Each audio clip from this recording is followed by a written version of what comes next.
السلام علیکم ورحمۃ اللہ وبرکاتہ۔ سوشیولوجی کے اس سیشن میں آپ سبھی عزیز طلباء کا استقبال ہے۔ سوشیولوجی کے پچھلے سیشن میں ہم نے چیپٹر نمبر 1 بھارت کی آبادی میں تنوع اور قومی اتحاد کے متعلق معلومات حاصل کی تھی۔ اس چیپٹر کی ہم نے شروعات کی تھی، جس میں ہم نے آبادی کا مفہوم کے بارے میں معلومات حاصل کی تھی، تنوع کے معنی کو سمجھا تھا۔ اس کے بعد بھارت میں کہاں کہاں پر تنوعات پایا جاتا ہے، جیسے آبادی میں تنوع، مذہبی تنوع اور مرد و زن کے تناسب میں تنوع، محروم گروہ سے تنوع کے متعلق معلومات حاصل کی تھی۔ آج ہم ثقافتی تنوع کے متعلق معلومات حاصل کریں گے۔ ثقافتی تنوع سمجھنے کے پہلے ہم یہ سمجھیں گے ثقافت یعنی کیا۔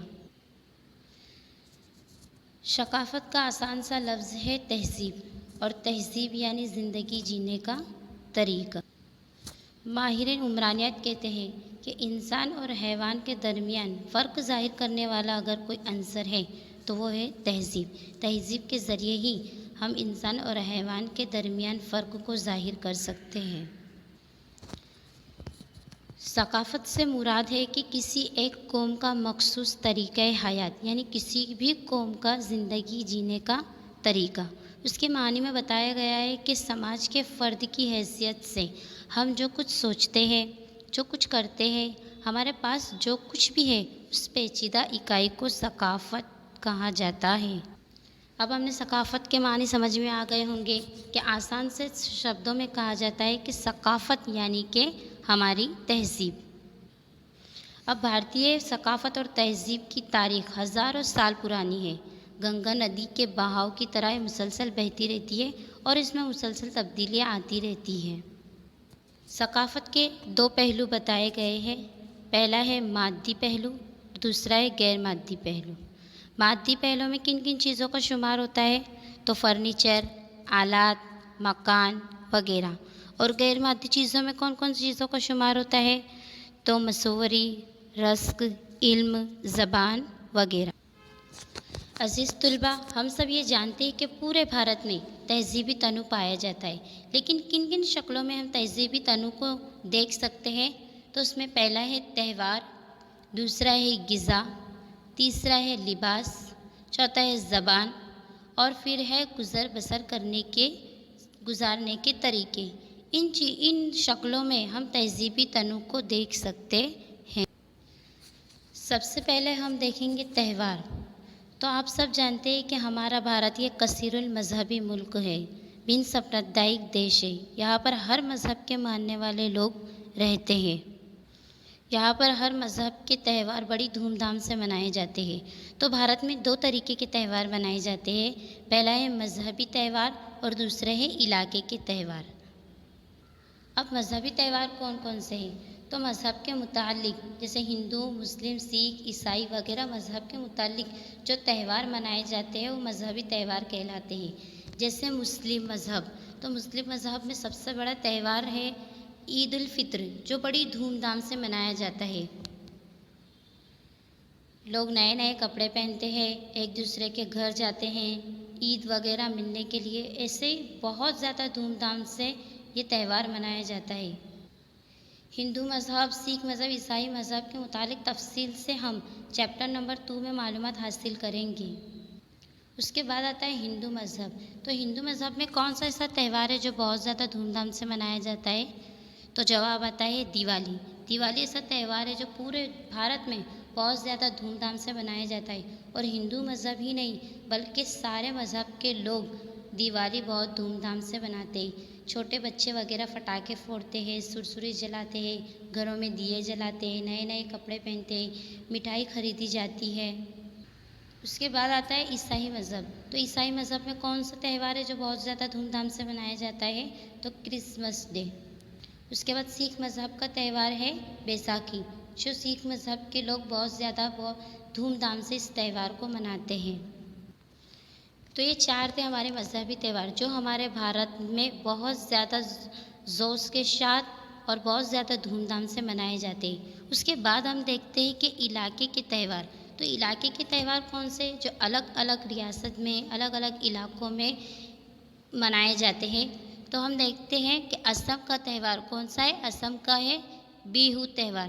اور تامل ناڈو میں کون سا تہوار منایا جاتا ہے؟ پونگل۔ کیرلا میں کون سا تہوار منایا جاتا ہے؟ اونم۔ اور شمالی بھارت میں بیساکھی کے تہوار کو لوگ جوش و خروش کے ساتھ مل کر شامل ہوتے ہیں اور اس تہوار کو مناتے ہیں۔ یہ ہمارا بھارت میں منائے جانے والے تہوار کے متعلق معلومات حاصل کی ہے۔ اس کے بعد آتا ہے زبان۔ عزیز طلبہ، ہم سب جانتے ہیں کہ بھارت کے آئین میں 22 زبانیں آئینی درجہ رکھتی ہے۔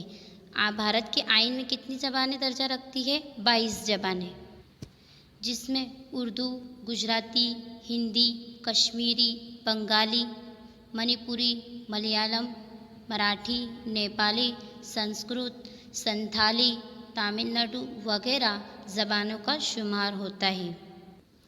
بھارت یہ ایسا ملک ہے جس میں ہر زبان کے بولنے والے لوگ آباد ہیں۔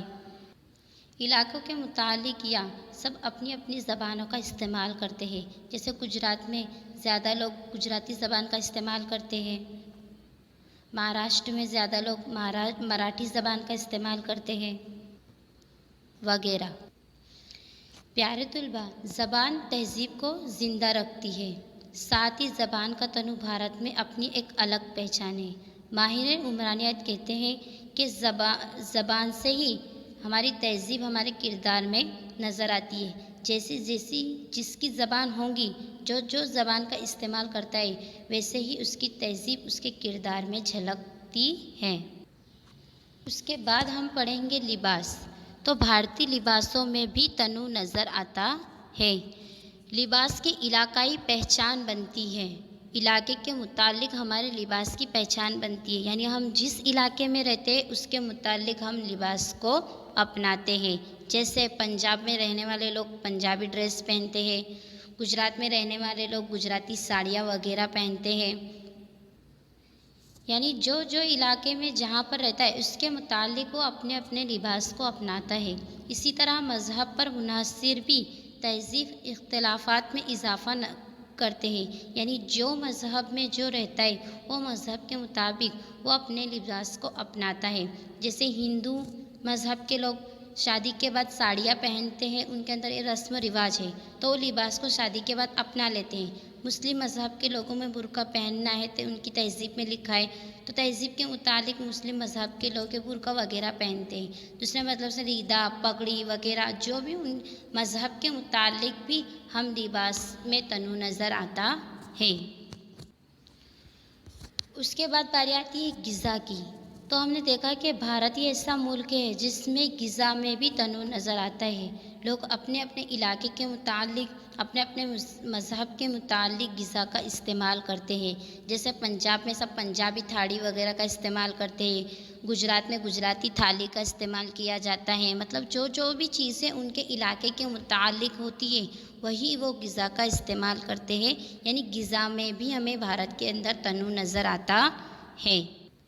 مذہب کے متعلق میں بھی غذا میں تنوع نظر آتا ہے۔ جیسے جین مذہب کے لوگ ہیں وہ پاؤ بھاجی، سوامی نارائن تھالی وغیرہ کا استعمال کرتے ہیں۔ مسلم مذہب کے لوگ ہیں وہ مٹن، چکن وغیرہ کا استعمال کرتے ہیں غذا کے لیے۔ اسی کے ساتھ ساتھ اب تو علاقائی غذا نے بھی اپنی بین الاقوامی پہچان بنا لی، ایسا کہا جاتا ہے۔ یعنی بھارت کی اتنا اچھا ملک ہے جس میں ہر چیز میں تنوع نظر آتا ہے، پھر بھی بھارت ایک قومی اتحاد ملک مانا جاتا ہے۔ ہر چیز میں یہاں پر تنوعات ہے، غذا میں تنوعات ہے، لباس میں تنوعات ہے، زبان میں تنوعات، تہواروں میں تنوع، ہر چیز الگ الگ ہونے کے باوجود بھی بھارت کو ایک قومی اتحاد ملک کے طور پر پہچانا جاتا ہے۔ اس کے بعد ہم دیکھتے ہیں گزر بسر کے طریقے۔ تو گزر بسر کے طریقے یعنی زندگی ہم کیسے گزارتے، اس کے اندر بھی تنوعات نظر آتا ہے۔ روپیہ کما کر فرد اپنے اور اپنے خاندان کی ضرورتیں پوری کرتا ہے، یعنی گزر بسر کے کئی طریقے ہوتے ہیں۔